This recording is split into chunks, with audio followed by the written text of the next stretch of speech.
For our spring lineup, we'll be talking about Windbreaker Season 2, Witch Watch, Kowloon Generic Romance, Black Butler, Emerald Witch Arc, and Be HeroX. Now for Windbreaker, they have 2 seasons, and I already watched the first seasons, but I didn't make any commentary on it just yet. So I'm just going to start from Season 2 and then backtrack to Season 1. So for Windbreaker's first episode of Season 2, it was really good. Like, when you first get into the episode, they just start off with fighting and throwing hands and people squabbling. So like how they're just jumping right into it instead of, I don't know, dragging along or like taking forever to get to the point. So we know we're here to fight, kill, and to save this dude that was introduced at the end of last season, and now we're here, which I really do like. And then we go into the intro. I love the intro. I love the song. I love how it looks. You can see in the intro there are going to be a whole bunch of new characters introduced. And I can't wait for it, and I can't wait to see their different fighting styles. But I love the intro, and yeah. So then most of the episode consists of both Rin and Kyo fighting one another. They're going back and forth.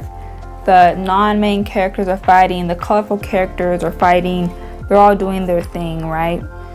And then, so a point in the episode is where these 5 or 6 leaders of Kyo who are on top of the stairs come down. They jump down and they introduce themselves and they take their hood off. And I'm like, y'all still look basic. So I don't understand what was the point of having intros like that when they still look basic. They look forgettable. I'm not really too worried about them. But they really had the audacity to try that. The only one who did kind of look interesting was the white-haired one with white eyes, and he was kind of short, and he was fighting the boyfriend character with long hair. So, but that's about it.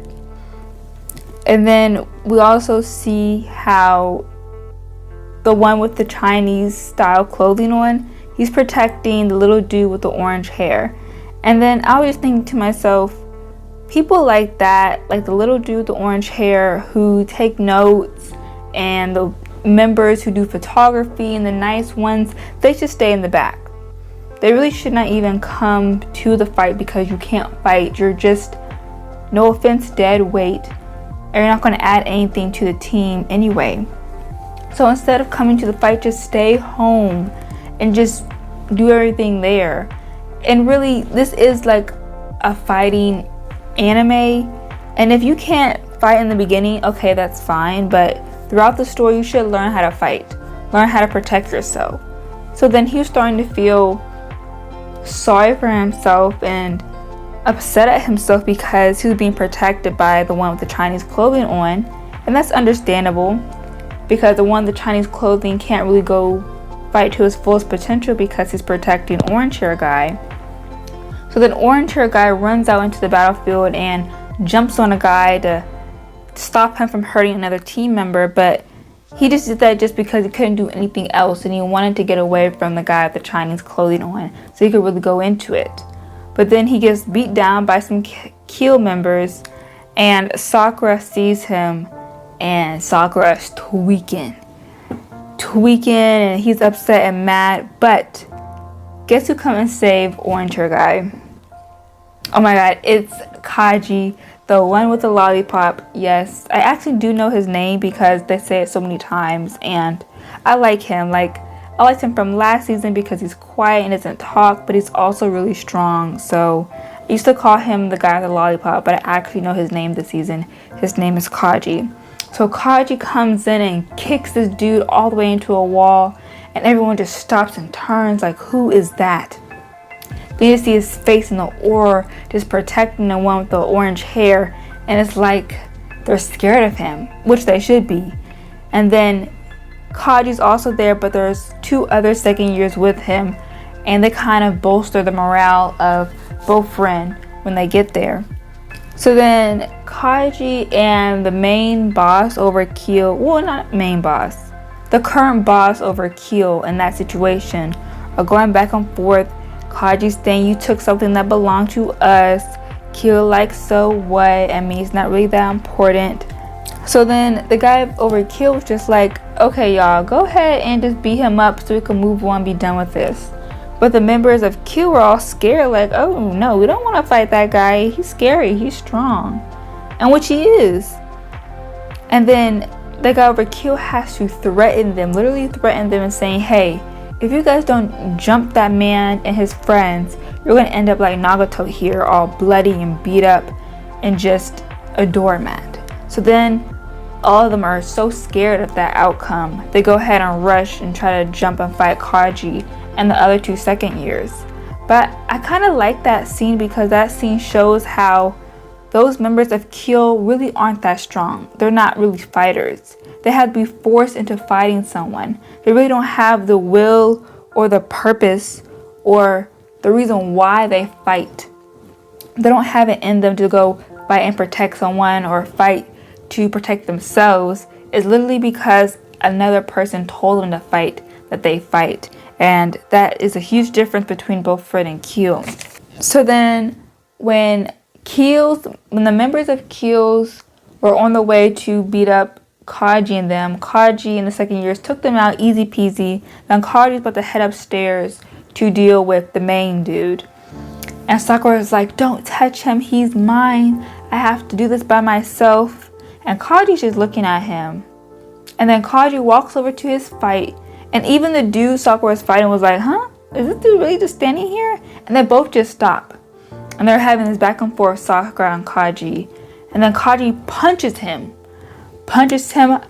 some sense into him and tells him that you're too busy focused on the man at the top. We need to be focused on the people down here. People down here are your people. You need to be fighting for them. Don't worry about the guy at the top. I'll handle the guy at the top. You handle the people down here. Then Sakura kind of took his advice and thought about it. And he's like, he's right. If I'm a leader, I need to take care of the people down here first.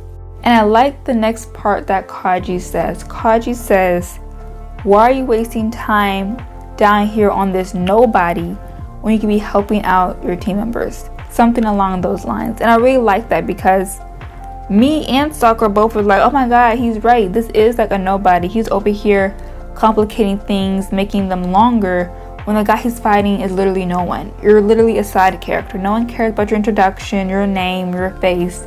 I just need to beat you up so I can move on to the next person. So after that conversation, Sakura kind of changes his mindset. Now he's more focused on just finishing off the dude and moving on to the next person. So then it's going to be Kaji and the guy over Kyo next episode, which is probably going to be a really good fight. I can't wait to see it. I do love Kaji. And then I want to talk about the outro. The outro song is also really good, especially the visuals. The visuals are showing a lot of Sakura and his friends, basically foreshadowing how Sakura has a lot of trust issues. He struggles with friendship and commitment a lot, and he's going to have to go through that. He's going to have to go through that this season, and we're going to witness that. Next up on our list is Witch Watch. I'm really excited for Witch Watch. I've been waiting for it ever since Netflix said it was coming out in April, and now it's finally here, so I can't wait to talk about it. So starting the show, the first thing I noticed about it is the art style and the comedy. It's giving very Psyche K. It's giving Tomo-chan is a girl with like the humor and the art style, and I really love that because those two shows are my comfort shows and I can rewatch those shows forever. So as we get more into the story, we're starting to learn more about Nico, who's the witch, and then Moi-chan, Moi, or Morihito, who will become her familiar. So as the episode goes on, we start to know more about the characters. So we're introduced to Nico and Morihito, or Moi-chan as Nico calls him because she can't pronounce his name correctly, which I thought was really cute actually. So Nico is the witch in this case, and we find out some backstory or some background about Morihito. So the initial conversation basically stems from the dad saying, do you remember Nico? And he's like, yeah, I remember Nico the witch. And the dad says, well, Nico's coming back to town from witch school and she needs a familiar and you're going to be her familiar. And he's like, what are you talking about? How can I be her familiar? I don't want to be her familiar. I'm still a person too. And the dad was saying, well, son, basically because it's in our lineage and we have a pact, you have no choice but to become her familiar. And then dad goes on to explain how there are ogres, and I thought that was so cool, introducing ogres into the anime, because you don't really hear too much about ogres. So they're ogres, and in this story, animals can gain or acquire enough magic to take on human form. So that was the case for a tiger and an ox who got married, had children, and that's how ogres were born, which is very interesting, very different, very creative. So I like that.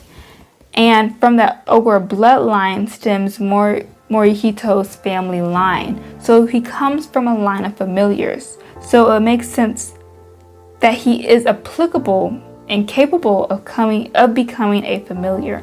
So he doesn't want to do it, but then later on at the end of the episode, it's revealed that a disaster is supposed to befall Nico in a year. So that's the reason why I think he took up the job of being her familiar, because he wants to protect her and make sure nothing happens to her. So he becomes her familiar. And then once she gets there, it already starts. She breaks his window. She tries to fix it but ends up breaking his mug. Then she turns herself into paper. And then, oops, she accidentally gets blown out the window by the wind. And then she's going all around town. He's trying to stop her, trying to save her. Then she gets stuck in this crack. Now, even though this is supposed to be like a funny anime, I really took that scene seriously, because that's kind of scary. You're literally flat as a piece of paper, but the spell that turns you that way could wear off at any moment, and you could be trapped inside of a crack that small. Like, mentally and physically, that's stressful. And like, I was just really stressed and scared during that whole scene, because I didn't want her to turn back and her be squished and not able to free herself. So I'm glad that scene ended. It ended with Morihito punching the wall, breaking it, allowing her to be dragged out before she turned back into a regular person. And back onto Morihito. He has a lot of trauma with fighting and using his powers because he is an ogre. When he did fight back when he was a kid, he usually hurt the person a lot worse than he would have ever gotten hurt. So instead of hurting people, he allows himself to get beat up by them, which is not a great thing to do, really. But I understand his philosophy that he doesn't want to hurt anyone. He's trying to be a good person. So he just takes the hit because he knows if he fights back, it's going to be 10 times worse. But he told his dad about it, and his dad is like, well, you could start undergoing this training that is passed down through our family so you can control your powers. And he thinks of Nico and the scar on his hand, which I thought was really cute because her tears were there. And I guess he thought of protecting her, so he said, yeah, he'll do it. And now as a teenager, he's a lot stronger, more controlled, and he doesn't really have to worry about unleashing his power on someone and hurting them that bad, because he's in control of it. So when he hit the wall that broke her free, when she was flat as paper, it kind of showed how his power is more concentrated and controlled now, and he can manipulate it the way he wants to do it. Oh, and just for like the way they look, because I have to get this off my chest, I hate the spiky thing in the middle of his head that sticks up. I'm like, I hate that because that looks so unnatural. Why do they draw it like that? And it's like, it's so weird. Oh my god, I hate that so much. But I love his character design. I think he looks great. Nico, I think she looks alright. Like most women in anime that look alright, the men usually look better than them. And then Nico showed up, and then she was like something about how she looks different, and I'm like, girl, you look exactly the same, you're just taller now. But okay, whatever. So then they're walking around town and they're carrying these bags, and she makes the bags light by using a spell. Okay, fine. So then Morihito was telling her, hey, maybe you shouldn't announce to the world that you are a witch. Let's keep that to ourselves. And she's like, well, witches are supposed to help people, and that's what I'm going to do. But I'm like, you're missing the point of like trying to keep the witch powers to yourself, because no one needs to know you're a witch. A lot of bad things happen to witches, witch hunts, and everything the like. So you need to like sit down somewhere. Then this fire incident happens. There's a burning building and a woman is trapped inside screaming for help. And then she's like, it's a witch's job to help someone. Let me go ahead and help her. So she pulls out her wand, gets on her broom, or her wand, broom, whatever she's flying on. Morihito gets on too, and they fly up to save the lady in broad daylight after he just had the discussion with you of keeping your witch powers a secret. Okay, so they save the lady, bring her back down. She asks, what are you? And they just kind of ignore the topic, and they go back to get the groceries because they left them there. And then they bring them home, and then everything gets heavy because it's a downside of the light spell she cast earlier. So a lot of the spells in this show are going to have a positive and negative effect. I get it.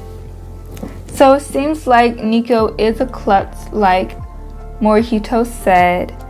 I don't know how well I'm going to like that, because you could be a klutz or a ditzy or whatever it may be, but like still have some common sense. I don't know if she has common sense, because when she turned herself into paper, that was not common sense. That was kind of stupid.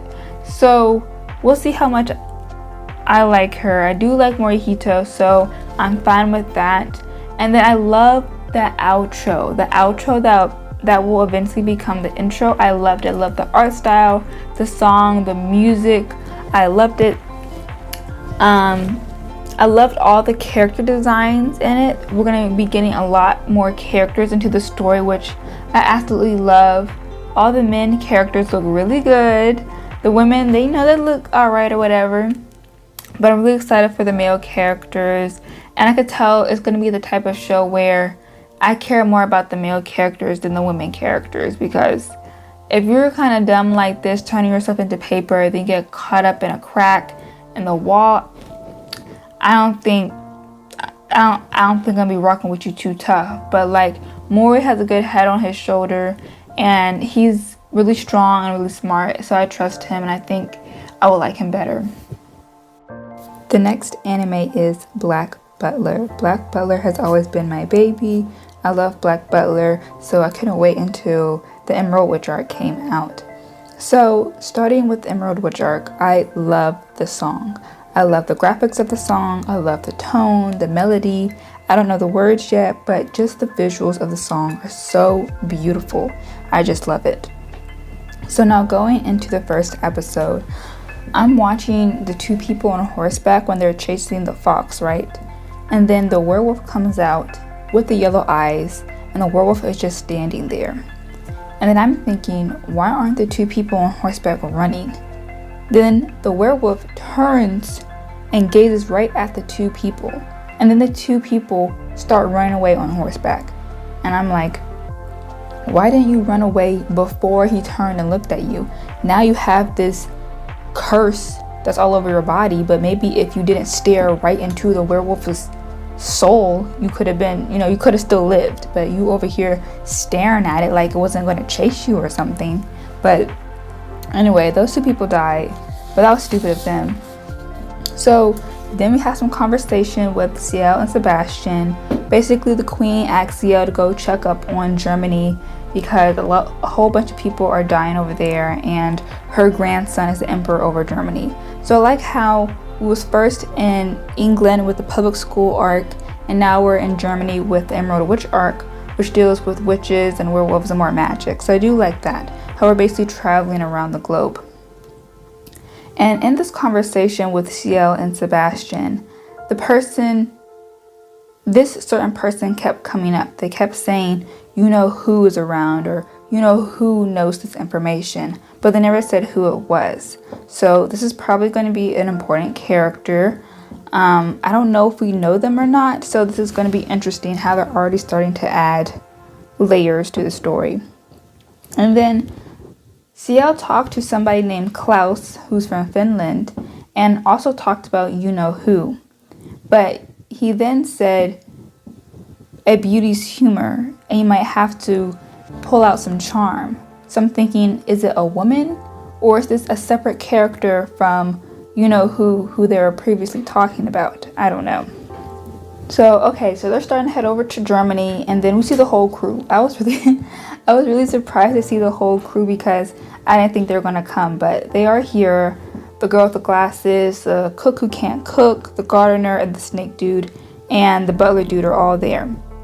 And then from a couple kids playing ball, we find out that the blonde-haired dude, the gardener, I think, he speaks German. So that's probably gonna be important. So he's either gonna translate, or he's gonna know some lore, or maybe he knows someone from Germany. So then they wander into the forest in the carriage, and CL and Sebastian are talking about witchcraft and witches and stuff like that. And CL is saying he doesn't believe in witches and witchcraft and supernatural forces. And Sebastian's like, well, I am a demon, and the thing that is binding us together is something of a curse. So it's ironic you don't believe in supernatural forces, and which Sebastian is correct. But I think that's going to change soon because CL, you have a whole demon with you. Have gone through so many occasions with powers and magic and stuff, but you don't believe in supernatural forces and witches. Okay, we'll see. So then they make it to the witch town that's outside of the forest, and I'm thinking, how did they survive the forest that quickly and that easily when we just had the whole thing going on about how dangerous it is and how the werewolves are there? So I'm thinking, is it because it was daytime or something, or was that just like, you know, a plot thing to make them get into the forest? It had to allow them into it, which that's probably the case. So then the women of the village come out and surround them saying, oh my gosh, they're intruders, they're invaders, they're informants, we have to kill them, we can't let them leave, all in German, yada yada yada. And then this person comes out and asks what's going on, and they start to listen to that person. And so we assume this person is the leader, because we see his shoes, we see the gray hair, we see his mouth moving, but in actuality, the leader, or Leader Sullivan, is the girl, the Emerald Witch. And I really like how they did that, because you believe that the powerful, manly voice and his shoes and his hair, that he is the leader commanding them all, but it's actually the woman who hasn't said anything who has the actual power. And so for this interaction, Sullivan keeps looking at CL. I don't know if because they're around the same age, or they're both children, or maybe she recognizes the power dynamics and how CL is the most powerful of the group in terms of like leadership. You know, Sebastian is a demon and all that stuff, but she keeps looking at CL, and CL keeps noticing that. She keeps looking at CL, and CL notices that. And CL questions, this little girl or this child is the leader? And I'm like, CL, literally you're the leader of your group and you are a child. I mean, you should know how it is to be underestimated and counted out just because you're a child. So if this girl is the leader of this village, that means she's not to be played with, just like how you're not to be played with either. So I would not underestimate her just because she's the leader or she's, you know, a witch. And plus how she's dressed, because her dress is beautiful. Her whole outfit is beautiful. Like, I love the green eyes and dark hair, and everything about her design I just love. So the Emerald Witch Sullivan says that CL and his crew could stay at her place for the night, because if they travel back through the forest at night, they're probably not going to survive. So she takes them back to her castle, the Emerald Castle, and I love the castle. The castle is so beautiful. It kind of gives me Alice in Wonderland vibes.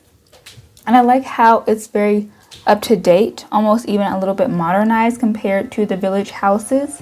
because it's almost like it's frozen in time. Like it has wood structures and trees cut into different shapes, and it looks very magical, like an actual witch's house. So I really enjoyed the first episode. It introduced a lot of characters, set up a lot of plot points, and I'm really excited for this season. And then we're going into the ending song, and I love the ending song as well. Like they did their big one with these songs and the music and the animation. And I like how the ending song is telling a story. So it shows CL dancing with multiple dance partners. First it was his parents, but then they're dead. And then it was the lady in red, in which she died. And then now he's dancing with his chosen family of Sebastian, the maid, the gardener, the cook who can't cook, and the little butler dude. So I liked how it showed how he's dancing with multiple dance partners, which is really his family members, and how they were taken away from him. And I think I'm gonna like this season a little bit better than Public School Arc. And Public School Arc, I also love the intro and the outro and the music and stuff. And it was really interesting, but it did just feel like an extension of the movie instead of something that was maybe more standalone. And I think with Public School Arc, I wanted more like surprise and twists and turns, but the finale really didn't surprise me, really didn't make me be like, oh my gosh, I didn't think of that, which I was really hoping for. So I think Public School Arc was good as a good introduction to get the Black Butler fans, the community, back into watching the show. But I think the Emerald Witch Arc is going to be something where our hopes and desires will be fulfilled. So now moving on to Kowloon Generic Romance. Ever since I've seen the trailer of Kowloon Generic Romance, I've been very interested in it. It seems like it's going to have interesting and different plot where there's some type of scientifical sci-fi thing going on in the romance era where she doesn't feel like herself or something. So I'm really interested into it, and I also love the design of the main protagonist. She is so pretty, and I love her outfit, and I love that like very elegant essence she has with her Chinese shirt. I think that's really cute. The episode opens up with a commercial about generic Terra and how it could back up memories. So that's probably gonna play a crucial role into the story. And also there's this weird triangle thing in the sky. It's right next to the moon, and throughout the whole episode, when they're looking up at the sky, into the clouds, into the moon, into the stars, that triangle thing is there just right next to the moon. So I'm like, are they looking up at the moon or the triangle thing? And what does the triangle thing do? Does it make holograms? Does it make clones? Is it from aliens? Is it man-made? Like what is it? So in this show, we have two characters. We have main character girl, which her name is Kujurai, and then a guy character. I really forgot his name. I just call him Scumbag because he does so many different things in the first episode that make me not like him. So let's go through each of the things. So first thing, she's late because of him, and she even tells him that what he did was very immature. So basically she came into work a little bit later than usual, but she still had time to clock in, and her boss was like, go ahead and clock in now before you know who gets here and might cause you to be late. So she was like, okay, I'm about to do that. And then a Scumbag comes running in, Kujurai, and basically he maneuvers himself and put in a way where he punches his card in and clocks in on time, and then she's now late. When her boss literally told her, Kujurai, clock in now before he gets here, and she's taking her sweet time and stopping and pausing to see what he's about to say. Girl, if you don't go ahead and clock in. But she didn't, and now she's late. So then throughout the workday, she was saying, you know, I was late because of a certain someone, and that's really immature, and yada yada yada. So he's like, okay, fine, your lunch is on me. And that's still kind of like, why'd you even do that in the first place? Just take the L of being late and move on. So I don't like that. 2, she said, okay, I want to go to this restaurant because it's new, and a lot of new restaurants don't open up in Kowloon. And this restaurant is like Aloha restaurant or something like that. And he's like, nah, let's go to our usual spot, and then walks across the street to the usual spot. So they sit there and eat at the usual spot, and she's upset, or rightfully so. He's like, why aren't you enjoying the food and yada yada yada? And she's like, well, I wanted to go to the other restaurant because they're new and try their food, and I'm with her. How are you literally gonna say lunch is on you, and then I tell you what restaurant I want to go to, and then you don't take me to that restaurant? Like after that one incident, I can't think of anything else he has said. Like, anything else you say is null and void because you did not take me to that restaurant I asked you to take me to. I can't stand that. So 3, he said that she has crow's feet because her glasses were off at the time. And I'm like, why would you say that? That's really mean. And then she put her glasses back on, and he's like, what, are you trying to hide your crow's feet? And then he said, you know, you're like 32 years old, why even trying to fight it and stuff like that? And I hate men who bring up women's age like that, think that means something. And I was trying to bring up her looks and appearance to me so she could doubt herself and not think she looks good and stuff like that. But I'm like, you're talking about me being 32, but I'm literally gorgeous, like head to toe. I'm a stunner while you're broke, ugly, and a bum. So what are you talking about? Number 4, he asked her if she's gonna work a little bit longer or gonna clock out, because he's clocking out. Of course he is. He a bum and he lazy. So she said, I'm gonna work a little bit longer. So he's like, okay, walks to the door and flicks the lights off. Didn't I just say I was gonna work a little bit longer? Like, that's so inconsiderate and like you're being mean on purpose. Then he said, okay, come on, hurry up. Let's get out of here. Didn't I just say I wanted to work a little bit longer? That is so rude. So she did leave with him to go to whatever place. And that leads into like this alleyway. They're in this dark alleyway. I'm like, first of all, we're not going to no dark alleyway in the middle of the night by ourselves. But this leads into a street food chain full of different vendors. And he wanted to show her the Kowloon experience or something about food. So they go to multiple different vendors and eat this food.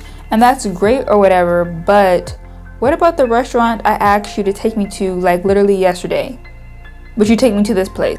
He's literally so inconsiderate. I do not like this man. I don't know how this is her love interest. Oh my god, I do not like him. Like, he's been a scumbag throughout the whole entire episode. And I was not expecting this first episode to be like this. Like, I don't know, usually the first episode was like lovey-dovey, or maybe he's like quiet into himself, or like, I don't know, it's like different. But they're starting off really like he's just rude and a jerk. But there's probably a point to this. So after they attend the street food vendor, they also go to this goldfish tea house, and that's really the best looking place in Kowloon. Like, they have actual nice shiny clean tables and stuff like that.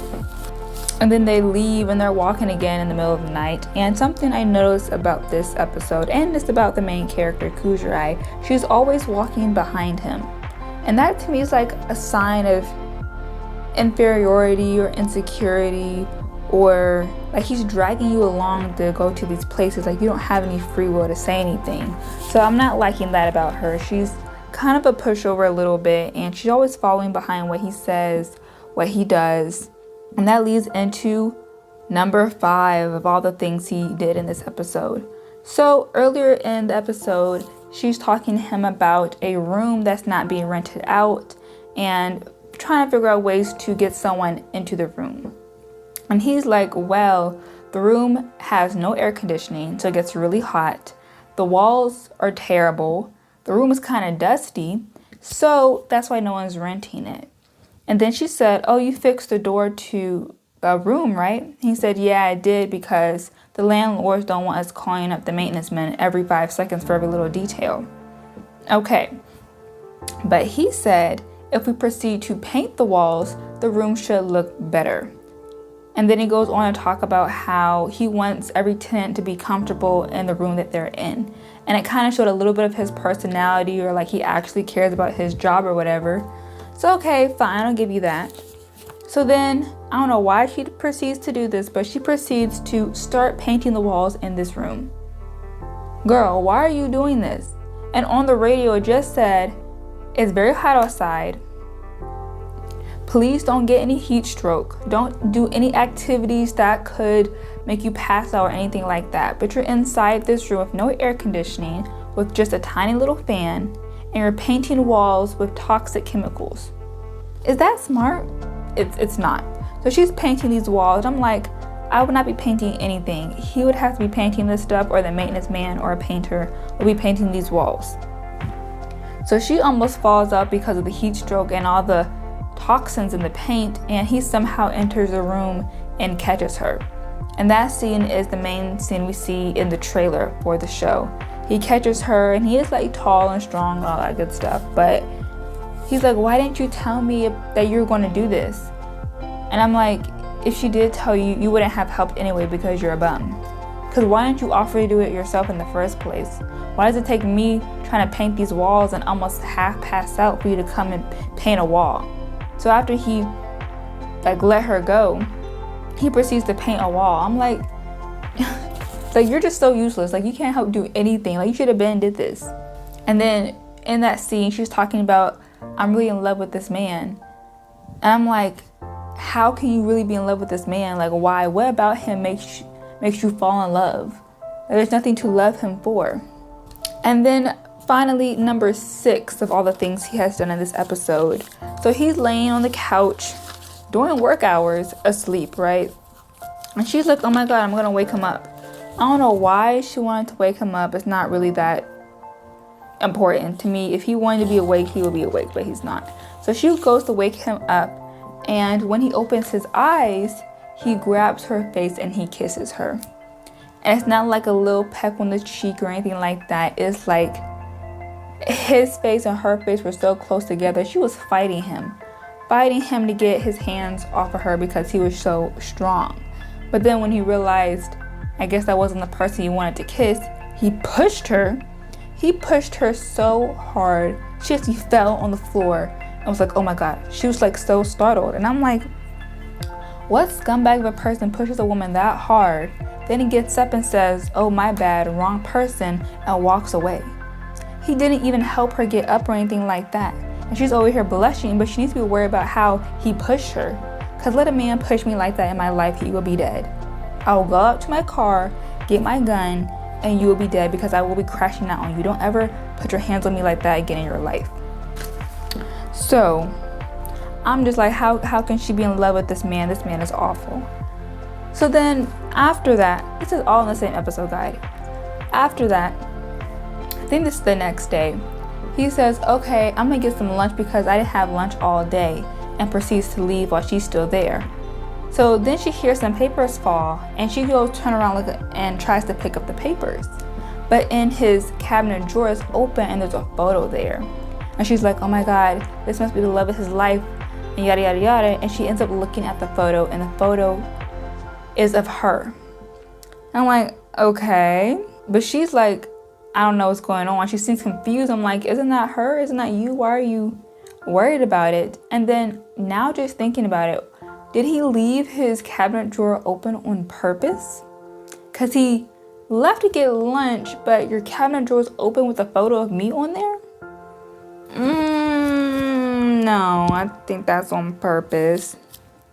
So at the end of the episode, she returns back to the tea house, and she's asking the waiter dude about, I guess, something. And he says, yeah, I took a picture of y'all on that day for your engagement with Scumbag. I'm like, she actually is engaged to Scumbag? I'm like, girl, no. Run. He has so many red flags. Please do not be engaged to this man. Break that engagement, please. Don't be with him. But I don't know what she's going to do next, but she seems to really like him for some reason, because he's not showing any signs that he likes you. But at the same time, she can't take the hint and just like walk away. He does not like you, even though you're literally gorgeous. So just go find somebody else. And so I'm going to tell you right now, I do not like Miss J. You will find out why. So basically, Miss J tells the boss that we're going to use his advertisement. And the boss gets mad, of course, gets his feelings hurt. Then he fires Ling Ling. So Ling Ling's out of a job. And now Ling Ling is on the roof of a building with his stuff looking down. Why is he on the roof of a building? I cannot tell you. If I wanted to sulk and be upset, I'll be on the ground floor. So he has this large video of Nice behind him, and Nice is saying all the good stuff like being yourself and being positive and all that stuff, and all that is just like a direct reflection of Ling Ling's experience right now and how Nice is. And it's so funny because Nice is written by Ling Ling. Everything Ling Ling feels, he thinks, his perspective is what Nice is saying. So it's kind of like, that's so cool how Nice is basically talking to Ling Ling or talking to himself because he wrote Nice's character. I think that's so cool. So then this person is Nice. It looks like Nice. This person, Nice, flies down, and then Ling Ling's looking at him and I'm looking at him like, is this the real person? Is this a hallucination? Is this a dream? Nice just came out of the blue, just like this. So then he keeps walking, and then he does his signature finger bang pose and falls off the building. Hits his head on the concrete, and there's blood down there. And I'm like, did that really just happen just now? Like, is that the real him? Is he really dead? I thought he had powers. And even Ling Ling said, I thought he could fly. Why'd he do that? He basically unalived himself on purpose, right next to Ling Ling. So I'm like, was that intentional? How did you know he was gonna be on that building that day? So, okay, so then Miss J comes and she grabs up Ling Ling, takes him to this abandoned building or whatever, and basically she sees Nice in him. He could basically pass for Nice. They have similar features, and that's so funny because he writes all the ads for Nice. So she makes him up, and now he looks like Nice, and now he's carrying out Nice's character. And this is all for trust value. Trust value is the most important thing that a hero could have, is the trust of the people. The trust of the people make the hero, and that makes sense. So we have Superman and Batman today, and we all love those characters, so that makes sense. Trust is a very valuable component to being a hero. So then after Miss J forces him to do all this training and stuff like that, basically she really didn't care that the first Nice unalived himself. And even Ling Ling asks like, why did he do that? And she's like, well, I don't know. So there's something going on there. And really a lot of this stuff reflects with reality today, because in the entertainment industry, the producers and managers over the artist have a lot of control over them, over their whole life, that they might even want to unalive themselves just to escape. And I'm thinking that it's the same situation for this show. So then he goes on this show called True Love Recipe, right? With this other character named Moon, his supposedly girlfriend. And the funny thing is, he also writes all of her ads, so he knows everything about her as well. So this other dude, he's called the Eye of the Truth. He's trying to expose Nice. Why is he trying to expose Nice? I don't know. To me, if you were resentful at the industry, you should target the industry or the boss or the corporation. Like, you shouldn't target Nice. To me, that's not going to do anything. That's not going to stop them. If the hero is gone or destroyed, you need to attack the industry. So he tries to expose him by asking him these questions that he shouldn't know, but he does know because he loves Moon. And this one line, oh my God, I love Ling Ling for this, because the Eye of the Truth asks him, is Moon your real girlfriend? And in reality, she's not. But in this world now that he's Nice, she is. And he says, no, she's not my girlfriend. And he just thought he won, guys. He really thought he won. But then Nice says, she's more than that. She's my goddess. I'm like, oh my gosh, Ling Ling, you're my guy, you're my man. I love that. And then Moon's all shocked, like, oh my God, he really said that? I would be shocked too if he said that. So then after Eye of the Truth gets all mad and upset because basically Ling Ling answered all the questions correctly, they bring in this other guy, this basically final boss of the episode, and it turns out to be Ling Ling's former boss. So he's so upset that he's about to go bankrupt or whatever, and he basically taking out all of his anger and rage onto everybody else. He becomes this supervillain, and the counteract of trust is fear. So he has a lot of fear power. He always threatens to fire his employees, so he has a lot of fear just from that. And then some of his own fear of being bankrupt, not running a successful business. That's very understandable, but when they were trying to explain this whole backstory, I'm like, they must really want me to feel bad. They must really want me to care after this man just sat up here and said that Ling Ling was nothing, he wasn't special, he didn't deserve all this stuff. I don't feel bad for nothing. To me, if you're running a business, you know as a business person that there's gonna be a lot of risk, it's gonna be a lot of fluctuations, and that just comes with the territory. If you go bankrupt, just start again. I don't think you need to flip out at everybody just because they fired you because you lost your contract with the entertainment industry people. Just go get another contract. But that's just me. What do I know, right? So let's start the fight scene between the former boss and Nice. And oh my gosh, guys, the fight scene is so clean. Like everything is pristine. It's so good. He was doing cartwheels and backflips and twirls. I'm like, oh my gosh, he's really good at this. I really love how they executed the fight scenes and the animation. Of course, animation is golden. Because I wasn't really sure about the animation at first because when I was seeing the trailer, it's 3D, right?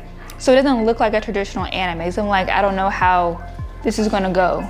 But in the story, there's a lot of transitions of animation. That's what makes the story so interesting. Sometimes they're 3D, sometimes they're 2D, sometimes they're black and white. It just depends, and I think that's really cool. So in this fight, he's fighting in 3D for a while, and then it switches to 2D, and the transition is so smooth that I did not even realize it. That's how smooth it was. So he's fighting off the boss dude. He ends up winning. Woo, that's great. And the boss is taken to jail. And during that fight, Nice has an inner monologue moment. And he's basically saying how anyone could be a hero as long as they believe and trust in themselves. And that is very true. You can be anything you want as long as you trust yourself and believe and work hard for it. You can. So I do like that message. And like he says at the end of episode, he doesn't have to fake being nice because he is nice. He is that character. He writes all of Nice's stuff, the whole advertisement, character sheet, costumes, he does everything. So he is nice. And if he believes he is nice and the people believe he is nice, then he is nice, which I love that. And I also love the other layer of his name, Nice, being a nice person. Usually when he was a nice person as Ling Ling, he was ran over by his boss because he was so nice. But now he's a hero who has the popularity of the people, money, freedom, everything else, well, so-called freedom, everything else, and his name is Nice. Like nice being, because you're a hero, you're supposed to be nice, or nice as a way of trapping people, being so nice and putting your needs in front of others that you yourself are trapped. So it's gonna be interesting, this story about Nice. Along with that, towards the end of the episode, Miss J talks about how he'd be a great, replacement for Nice and all that stuff. And she really does not care about the dude just unaliving himself. I don't understand. I'm like, what are you doing to these people, to Nice, that he had to unalive himself that way? And like, it was so natural. He just finger banged out and fell off the cliff like he wasn't even scared. And was that Nice that unalived himself a regular person like Ling Ling, who they just grabbed up and made him a hero?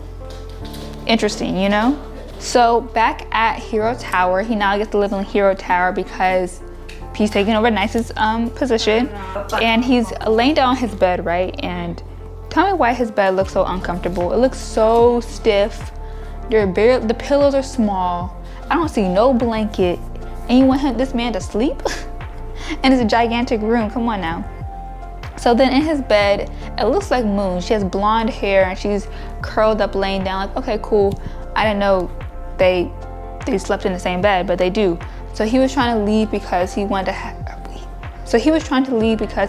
to have the bed for herself. And then he gets up and walks, and then just turns around just to look at her. Then you see blood all over her face, all over the pillow. I'm like, oh my gosh, that is an amazing cliffhanger. I did not expect her to be dead with all the blood and evidence there. Like it was so perfect because you really thought she was sleeping from behind. You didn't see no blood, you didn't see her face. You really thought she was sleeping until he looked backwards. If he did not look backwards, we would not have known that she was dead. I think that's an amazing cliffhanger. And I think this show's gonna be really good. I think this show's gonna have a lot of layers in it and a lot of reflection to reality. And then it showed the end song, or the intro is going to be the intro song. The intro song was really good as well. It had a lot of characters. Of course, the white-haired guy with the white suit, he's probably going to be a villain. Haven't seen him yet, but the intro was really good, and I like the lyrics as well. And on the intro, it shows that it was from Billy Comics, and I'm glad that studios are taking more stories from online comics and manhwas, because there's a lot of great stories on there. And if there aren't enough mangakas, or you just want something different, you don't always have to go to manga. You can go to online comics or manhwa. So I do like that, how we're finally getting into like the manhwa online comic bag. There are a lot of amazing stories on those sites that can be turned into anime. The creators could start putting their stories out there, start getting money for them, and having their name out there, like we've seen with Solo Leveling and another one, The Beginning of the End. So I am glad we're starting to see that. So guys, that was the end for this week. I will see you all next week.